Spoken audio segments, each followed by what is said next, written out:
to introduce very briefly is one of the programs associated with Kieran's work in imaginative education. And I'd like to attempt to convince you or suggest to you that the ways we currently do ecological education now aren't very effective for some reasons, and why we might want to reconsider them or reimagine them in terms of this cognitive tool business that Dr. Eaton was talking about. So I'd like to begin with a scenario, and this scenario is one I like to call disaffected. So there were 2 blue recycling bins, a black garbage can, and me. That's all that stood between Ryan and the door of my classroom. We had just concluded a riveting lesson on the passé composé. This was the kind of child, a good kid. I hadn't yet had children, and he was the kind of student I wanted to call up his parents and say, what's the secret of this kid? He actually thanked me for my lesson on the passé composé. Well, on this particular day, as he's leaving my classroom, he chucks his plastic water bottle in the black garbage can. And on that day, I said, Ryan, you put it in the recycling bin. And with all respect, he said, Ms. J, what's it got to do with me? So that was one of the turning points for me in terms of my concern with this question of what is required to educate for ecological understanding. We surround ourselves, certainly in British Columbia, in different shapes, colors, sizes of recycling bins and other things. And yet, it seems to me that we're dealing also with a great disaffection or disconnection with concern for the natural environment. So the idea of ecological understanding is one you know of. Different terms are used: ecological literacy, ecological consciousness, ecological awareness.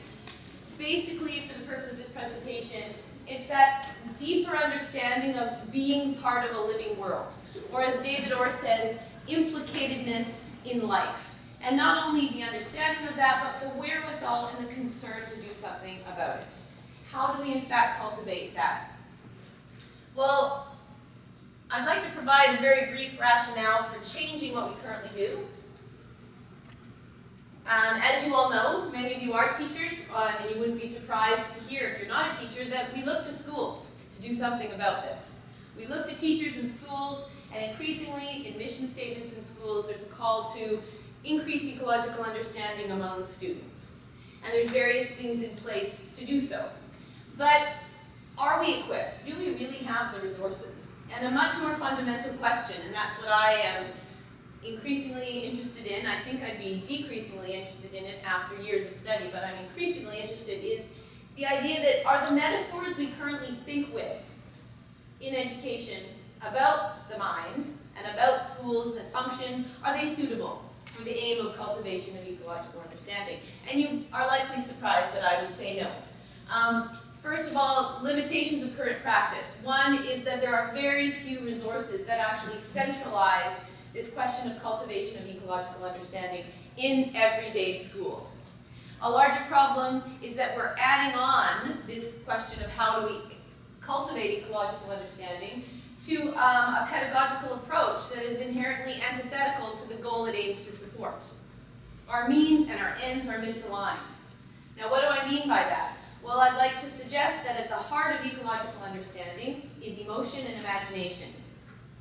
What has imagination got to do with it? Well, in many ways we require, and a lot of people talk about the role of imagination in cultivating what you might call empathy, or identification, or inclusion, or the idea of being, basically the idea of being able to envision another possibility for human being on the planet.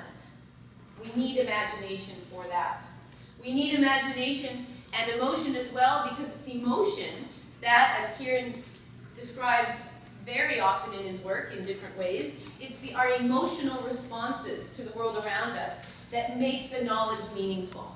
It is our emotion that is the glue that bonds us to the world, that orients us to our experiences. So we need that emotional and imaginative engagement to the knowledge we're learning about the world if we are, in fact, to feel anything for it. I think this might be one reason why, despite increased knowledge of issues, of what's going on and going wrong in the world, we have an ongoing and increasing, I would argue, sense of disconnection. one piece of why that might be happening. In terms of the metaphors, we all know that we're living a legacy of thinking of teaching in industrial terms. And Dr. Jardine began with that 2 days ago, and Dr. Berliner has mentioned it again. Despite the limitations of that metaphor for thinking about teaching, nobody stands up and says, I do believe our students are like refrigerators. I do think we should plan in ways that ignore their emotions and imagination. Nobody conceives of that. What we do think is that it doesn't really matter. Okay, so it was a model based on the development of industrial goods. But certainly it's useful for the logical organization of knowledge. And how could we possibly do it any other way? So we're asked to consider the fluid and unpredictable nature of classrooms and the diversity of student needs, and then differentiate our instruction to deal with those needs, right? And yet we're continuing to focus on knowledge in ways that looks at it in terms of the central objectives and the logical ordering of those. As Dr. Egan says, we instead need to look at knowledge, the knowledge we want to teach, with our affects alert.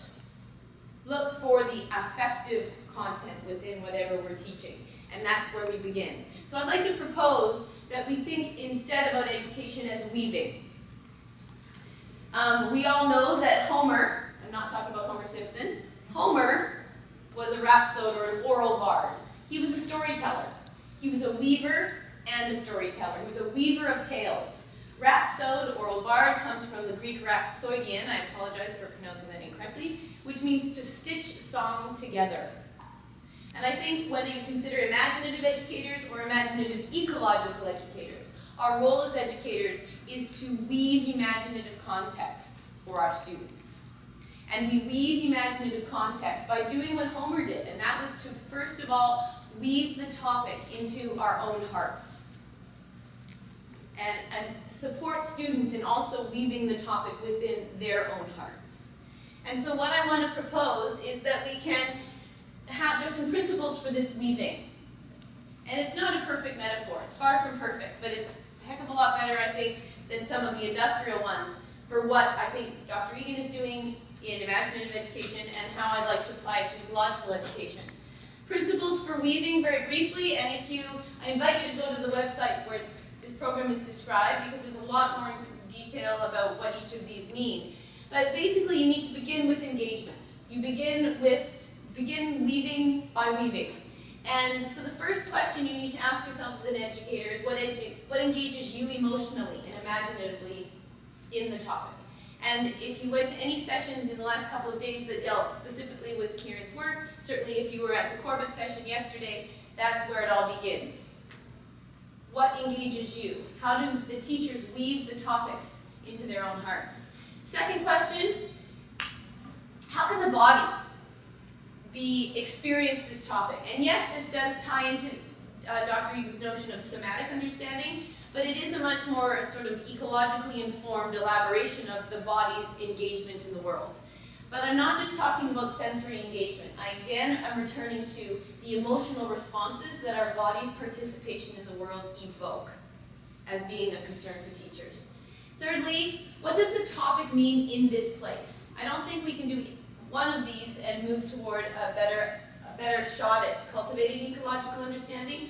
We need our emotional engagement, we need our somatic engagement, and we need place-based education. But I'm going to add this idea of place, look at it a little bit differently. So, and I apologize, it's not as neat and tidy as this, but if you answer those three questions, you are dealing with three principles that need to come together, and they're simply principles I've called feelingness, activeness, and place. And I want to briefly introduce the three. The first of those is feeling, and this is what Kieran didn't get a chance to talk about in more detail, but this is when we don't let the particular knowledge we're teaching, Plato, drive what we do in the classroom. And it's not that we look at the student and decide what are they psychologically ready to learn based on their predetermined stage of development. We're not letting that determine what we teach, nor are we letting the social issues of the day necessarily, though you might say, this is a social issue, ecological education. We'll get there, maybe not in 20 minutes, but rather you're looking at the topic in terms of what is affectively engaging, and you're acknowledging human beings are cultural beings. We use cultural tools to make sense of the world around us, and those are the tools, those are the things that have the most impact on the way our minds develop. And that would be, of course, the Vygotskian view that we didn't get to. So this is when teaching becomes storytelling. This is when we shape our topics in ways that use the tools of the imagination. These are the tools that are tied up with knowledge. These are the tools that have the largest impact on our development and how we make sense of the world around us. So this whole piece is the biggest shift in what I'm proposing we need to do in ecological education. We need to take on a cognitive tools approach to teaching. The second principle is activeness, and the term activeness is one used by a deep ecologist by the name of Nace. And he says there's two ways, fundamentally different ways in which we engage with the world around us. I'm going to use this laser. Woo. This is Ella. She's a pretty good soccer player. She doesn't get that from me. And this is her being active. This is what Nace would say is the form of engagement called being active. It's an externally manifest relationship. It's when you use sort of the natural world as a stage. It's any of those recreational, maybe, uses of the natural world. We enjoy being outside. We can get fit. We go camping. We have fun. But it's not necessarily cultivating a sense of connection to the natural world when we're being active. He describes a second one, which is better described by this image. And activeness is a much deeper connection. He describes it as an internally manifest relationship, when, strangely enough, you can be completely inactive in the sense of not moving, but you can be completely immersed in your natural environment. When, I don't know if you've ever had the experience of losing for a moment where you end and where whatever you are in begins, whether you're lying down or sitting or whatever that may be. And it takes a lot of focused tools of the body to feel that, even temporarily. So when you're teaching whatever it is you're teaching, and this is an approach for teaching anything, K to 12, you need to also consider how can we bring our students to a place where they're much more alert to their body's engagement in the world, to what he describes as activeness. I'm not saying it's easy if you're teaching physics or trigonometry or something like that, but there's always a way to draw students' attention to their body's involvement in the world.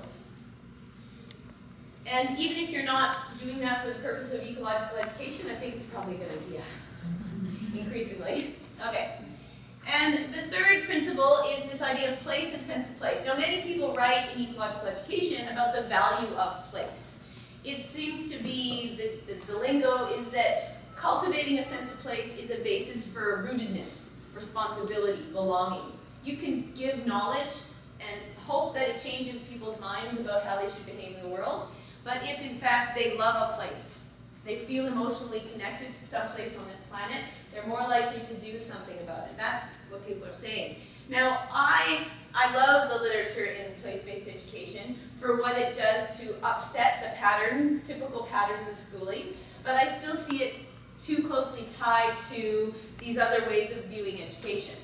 In my research, I saw very few, no one, saying, but we can't begin from an objective position. We need to begin from a different place when we do our planning, and we can include place. So I'm saying in this, and I did some work in my doctoral research, and since then with Dr. Fettis and with the Maple Ridge School, is that we can conceive of placemaking in terms of these cognitive tools.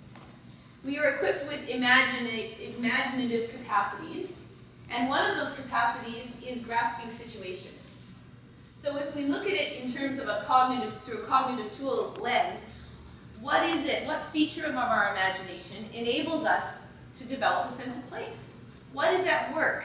What cognitive tool, in this case placemaking tool, is at work when we begin to understand the world around us? Sometimes place is defined as those meaningful spaces. They are the spaces that have an emotional significance for us. And I propose that, kind of like Kieran has the somatic and mythic and romantic, that there are different placemaking tools at work, depending on where we're at in our mediation of the world. We're born with a sense of relation. Nobody would dispute that we are relational beings. We We form relationships so that we can survive. We have participation in networks of love and care due to the relationships we form. But E.O. Wilson and others also would argue that we are ecological. More than relational, we are ecological beings. We are born with what he described as biophilia, which is the sense of affinity for the natural world. I love that. Born with a sense of embeddedness, and very few children, until they're taught to, will shy away from getting down and digging in the dirt, climbing the trees. They're drawn to engage with the natural world as much as, if not more so, I'm not sure, the human world around them. So how do we maintain that? That's one of the ways in which they grasp their situation, by engaging a sense of relation. Now, when we become oral language users, a much bigger world opens up for us. When you only have your body to make sense of the world around you, then the only world you know is what you can sense. But when you develop an oral language, suddenly you have a past and a future, and a world beyond what you've actually immediately experienced. And I'd like to argue that that could be a pretty scary experience. So how do we deal with that as human beings? Cross-culturally, we see that children form emotional attachments with things in their natural or local environment. Objects, yes, sometimes, but also processes. Have you ever met a child that likes to have a certain ritual?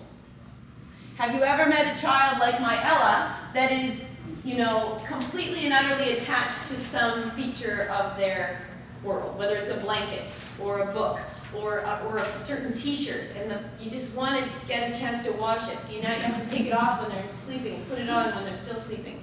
But this bear, I'm not exaggerating. You could have cut off my left big toe before this bear because she would have been a big puddle on the floor. Her emotional security, stability was based on that. Now, I don't want to read too much into it, but we can look at D.W. Winnicott's work on the transitional object theory. Has its limitations for ecological thinking, but what he's basically saying is that until we figure out who we are in a wider, separate reality, there's certain things that help us transition to an understanding of who we are in the world. So, are there features of the natural environment? In many contexts, there's features of the natural environment that children, human beings, come to understand their sense of self through. So is there ways in our teaching that we can stimulate, cultivate, encourage this emotional attachment with features of the natural world? There's many practices we currently do that could be described in those terms. The special spot, returning to the same place. Those are all very useful things, I would argue, in terms of our imaginative ability to develop a sense of place. But our ways of engagement change, as you know. Anybody about age 9 to 13 start to build forts? Well, we can ignore that cross-culturally we see that in cultures where there's a language, a written form of language, the externalization of language. We also see, not exactly necessarily, but a simultaneous growth in an interest in creating and claiming special places. Forts, hideouts, dens. Well, what is going on? David Sobel's work is very useful here, although he comes at it from a developmental perspective. But we can also, I think, look at it in terms of our imaginative capacity to grasp situations. And we might look at those forts, dens, and hideouts as those places in the world from which we have a bit of security. Defining those places in the world for ourselves. And how does one evoke or use that tool in teaching a topic? Of course, if you have the ability to enable students to go out and explore the natural world around them, you can. But you can also have them explore metaphorically, in miniature, lots of features of the natural world, in ways that tap into this imaginative capacity to make place. I'm not going to go into today this, but on the website related to imaginative ecological education, there's templates, and they're just suggestions. If I could make it look all flowy and turn them around and mix them up, I would, but you couldn't read it that way. Problem is as literate beings, we see things in a list and we feel like we're tied to that ordering. So I'm asking you to just be a little more relaxed about it And I have circular frameworks and these more linear ones, I guess, that just provide you with the questions you need to ask yourself in teaching any topic. If you want to do so in a way that moves towards affective and imaginative engagement first, and might be more suited to developing ecological kind of understanding. I need to skip ahead to, I'm going to leave time for questions. I was thinking we could split up and, we could have you try it. And my topic, if you remember Ryan, was going to be recycling. So I was going to ask you, what affectively engages you with the topic of recycling? You're teaching it next week. Don't want you to think about how to logically take the topic, divide it up, show this happens, in this part. I'm asking you to think about the topic or feel about the topic. Feel your way into it. What is it about recycling that leaves you engaged? That's the first step. When you realize how to articulate that, and if you're teaching for young children, you want to identify within that story, because that's what you're doing. If you're shaping it in a way that leaves your students feeling, you're providing a story format. What is a dramatic opposition within the topic that you could employ as well? And of course, I would want you to consider how the students' bodies could participate in the topic.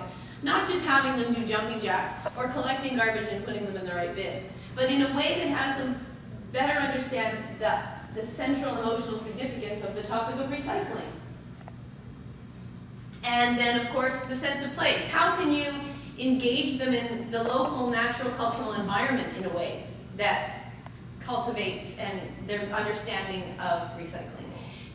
Every teacher can't do all of this every day, but I think we don't do much of this any day, and that's been. So this is where you might find some more support if you're interested. Please go to the website, right here, irg.net/IEE. The site is also available off the homepage, but we have on there a lot of publications. We have a network of educators, and we post questions, and we have an open forum. Anyone can respond to our questions at any time, and if you'd like to be more formally part of coming up with those questions or anything to do with this, please contact me. And there's a lot of references to books and articles written by people that are involved in this program that I would encourage you to look at, including these templates and examples. And I would most sincerely ask that if you do work in this field and you'd like to share it, please do so, because I would love to have a more collaborative process, and it's very hard. If anybody's tried to create a collaborative experience using internet and things, it's very challenging. One of the things I'm trying to do now is to grow a topic, and the topic is mapping. And how does mapping, or how might mapping be considered a cognitive tool, contribute to our sense of connectedness? And right now, it's just I've put out an invitation for anybody that's ever used maps in their teaching. And it's an opportunity to share and get ideas and etc. I'm done with that spiel. Okay. So I hoped we could end now with questions for Dr. Egan and for me.